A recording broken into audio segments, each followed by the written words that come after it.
অনুমোদনহীন energy drink বিক্রির দায়ে 5টি ইলেকট্রোলাইট এনার্জি ড্রিঙ্কস উৎপাদন এবং বিপণনকারী কোম্পানির বিরুদ্ধে গ্রেপ্তারি পরোয়ানা জারি করেছে নিরাপদ খাদ্য কর্তৃপক্ষ। এই 5টি প্রতিষ্ঠানের একটি আগামী লিমিটেড, যারা রিচার্জ ইলেকট্রোলাইট ড্রিঙ্কস নামের একটি অনুমোদনহীন পণ্য বাজারজাত করেছিল।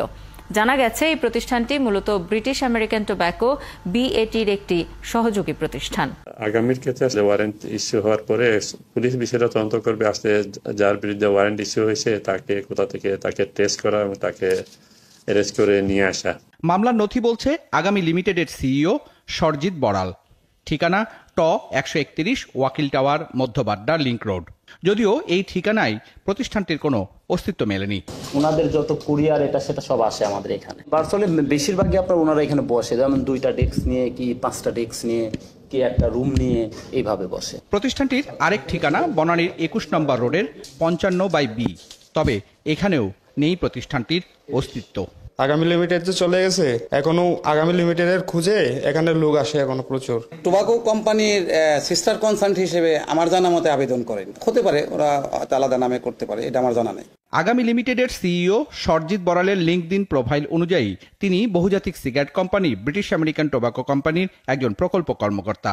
আগামী লিমিটেডের 100টি শেয়ারের মালিক বিএটিবির বর্তমান ব্যবস্থাপনা পরিচালক শেহজাদ মনিম এবং 9,900টি শেয়ারের মালিক তাদেরই আরেক সহযোগী প্রতিষ্ঠান প্রেরণা ফাউন্ডেশন।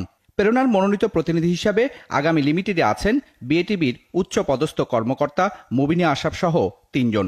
প্রেরণা ফাউন্ডেশনের মহাকালীর সেনা কল্যাণের টাওয়ারের ঠিকানায় গিয়ে জানা গেল অফিস গুটিয়ে তারা চলে গেছে ডিওএইচএসে। আমাদের একটা ড্রিঙ্কস বের হয়েছে রিচার্জ, এটা করতে হচ্ছে মার্কেটিং হলো আপনার গোল্ডলিপ কোম্পানি। বেনসন সিগারেট একটা 17 টাকা বা 18 টাকা বিক্রি করে আমরা একটা চকলেট ভাঙতি টাকা থাকে না, ওই জন্য একটা কোম্পানি এটা একটা সুন্দর সুযোগ বাড়ি করছে আমাদের জন্য। 2023 সালের আর্থিক প্রতিবেদন বলছে আগামী লিমিটেড থেকে 2022 সালে 34 কোটি এবং 2023 সালে 45 কোটি টাকার পণ্য ও সেবা কিনেছে বিএটিবি। যেহেতু প্রেরণা ফাউন্ডেশন এবং বিএটির এমডি সেইখানে মালিক এবং তারা আবার সেই কোম্পানি থেকেই বিএটি পণ্য কিনছে, সেক্ষেত্রে কিছু তো বিষয় আমার মনে হয় তদন্ত হওয়া উচিত। তামাক প্রোডাকশনের সাথে কোনো সূত্রপাত আমরা দেখতে পাচ্ছি না। তারা লজেন্স কিনে কি করবে আমরা জানি না, তারা এনার্জি ড্রিঙ্কস কিনে কি করবে তারা আমরা জানি। গোল্ডলিপ ও বেনসনের মতো সিগারেট বিক্রিতে ক্রেতাদের ভাঙতি টাকা দেওয়ার বদলে কৌশলে নিজেদের লজেন্স বিক্রি করছে বিএটিবি।